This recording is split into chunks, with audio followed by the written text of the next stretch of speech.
नमस्कार दोस्तों। आज की कहानी है बुढ़ापे का सहारा। जाने कहाँ से शिव प्रसाद जी के बूढ़ी टांगों में इतनी जान आ गई थी। आधे घंटे से अपने 11 वर्षीय पोते को बाहों में लिए दौड़े जा रहे हैं। सारे कपड़े खून से लथपथ हो गए हैं। ना उस और उनका ध्यान है, ना ही अपने पैरों के छालों पर। उनको बस अस्पताल पहुंचना था। इसके अलावा कोई और बात सुझाई नहीं दे रही थी। जहां उनके पैर अस्पताल की ओर दौड़ रहे थे, वहीं उनका दिमाग ख्यालों में दौड़ रहा था। कितनी बार कलावती ने कहा था छत पर दीवार बना दो, और हर महीने वे कोई ना कोई बहाना बना दिया करते थे। कहते अगले महीने बनवा देंगे, और उस महीने वो बात टल जाती। यही हर महीने की बात होने लगी। अगले महीने करते करते 5 साल बीत गए। अब मुसीबत ये थी कि राहुल किसी की नहीं सुनता और मौका मिलते ही छत पर चला जाता। इस महीने छत पर बनाने के लिए कलावती ने अपने सिर की सौगंध दे दी थी, इसलिए पेंशन लेकर लौटते वक्त मिस्त्री से बात करते हुए आया था। पर घर आते ही कलावती की चीख सुनकर आंगन की ओर दौड़े और वहां का मंजर देखकर होश उड़ गए। अपने गमछे को राहुल के माथे पर बांधा, बाहों में उठाया राहुल को और दौड़ पड़े अस्पताल की ओर। अपने ख्यालों में उन्हें पता ही नहीं चला कब अस्पताल आ गया और वे अस्पताल के अंदर दौड़ते चले जा रहे थे। होश उन्हें तब आया जब डॉक्टर साहब ने उन्हें रोककर पूछा, बाबा कहाँ दौड़े जा रहे हैं? शिव प्रसाद जी ने रोते हुए कहा, मेरे पोते को बचा लीजिए बाबू, मेरे पोते को बचा लीजिए।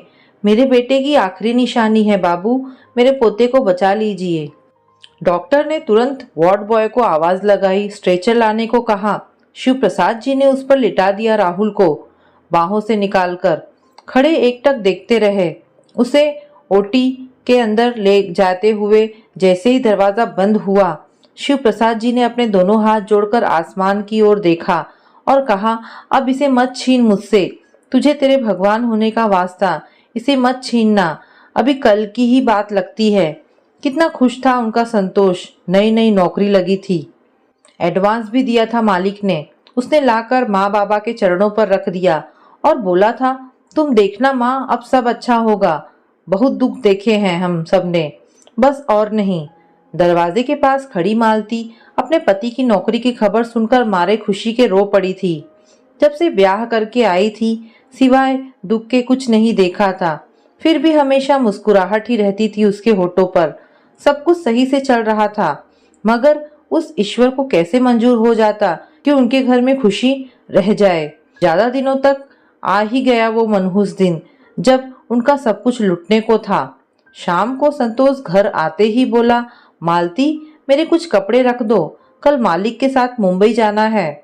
वहीं से अपनी माँ को आवाज लगाई, माँ मेरे लिए कुछ नाश्ता भी बांध देना, तुम जानती हो ना मैं बाहर कुछ नहीं खा पाता हूँ। शिव प्रसाद जी ने पूछा, क्या हुआ संतोष, क्यों घर सिर पर उठा रखा है?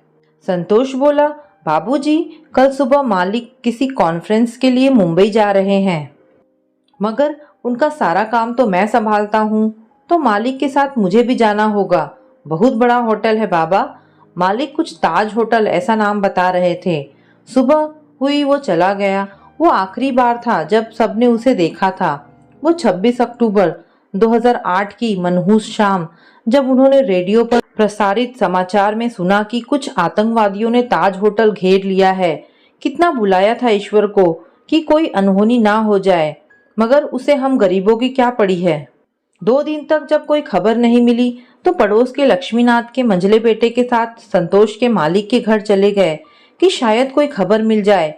वहां जाकर जो पता चला, उन पर तो मानो आसमान ही गिर पड़ा था। संतोष और उसके मालिक दोनों ही उस आतंकवादी हमले में मारे गए थे। जाने कैसे शिव प्रसाद जी घर पहुंचे, याद ही नहीं उन्हें। बड़ी मुश्किल से कलावती को बताया ही था कि मालती ने सब सुन लिया। सह नहीं पाई वह बच्ची और गश खाकर गिर पड़ी। अस्पताल लेकर गए तो वहां एक नन्हे बालक को जन्म देकर चली गई अपने पति के पास। एक ही दिन में सब कुछ हार गए थे। किसका शोक मनाएं, बेटे का, बहू का, या खुशी मनाएं इस नए जन्मे बच्चे की? आज तक अपने संतोष और मालती के आखिरी निशानी को संभाले रहे थे। यादों का सिलसिला थमा डॉक्टर की आवाज से। डॉक्टर ने कहा, बाबा आपने आने में देर कर दी, हम नहीं बचा पाए उसे, खून बहुत बह गया था, हमें माफ़ कर दीजिए। धम्म से बैठ गए जमीन पर, छूट गया ये सहारा भी, नहीं बचा पाए अपने बहू बेटे की इस आखिरी निशानी को। क्या जवाब देंगे कलावती को, कैसे बताएंगे उसे कि नहीं बचा पाए उसे जीने के एकमात्र सहारे को। आखिर क्यों इतना निष्ठुरता से छीन लिया उस ईश्वर ने सब कुछ उनका। वही डॉक्टर साहब के पैरों पर गिर पड़े और गिड़गिड़ाने लगे। एक बार फिर देख लीजिए साहब, आप तो भगवान हैं, आप हाथ लगाएं तो जी उठेगा मेरा पोता, एक बार और देख लीजिए। डॉक्टर अपना पैर छुड़ाने का प्रयास करते हुए उन्हें हिलाने लगे और अचानक उनकी आंख खुली तो देखा कलावती उन्हें हिला रही है और पूछ रही है, क्या हुआ जी, क्यों चिल्ला रहे हैं, क्या बड़बड़ा रहे हैं, बचा लीजिए, किसको, क्या हो गया। शिवप्रसाद पसीने से तरबतर थे। उन्हें कुछ पल लगे होश आने में, फिर कलावती की ओर देखकर शिवप्रसाद जी बोले, वो सब छोड़ो, थोड़ी चाय दे दो, मिस्त्री के पास जाना है, छत की दीवार के लिए बात करनी है, आज बयाना भी दे दूंगा। कलावती उठकर चाय बनाने लगी। हाथ जोड़कर ईश्वर का धन्यवाद दिया कि यह भयानक सपना ही सही मगर सपना ही था। चाय पीकर शिवप्रसाद जी चल दिए अपने पोते के सुरक्षा का इंतजाम करने। तो दोस्तों, कहानी यहाँ पर समाप्त होती है। आपको ये कहानी कैसी लगी मुझे कमेंट करके अवश्य बताएं। धन्यवाद दोस्तों।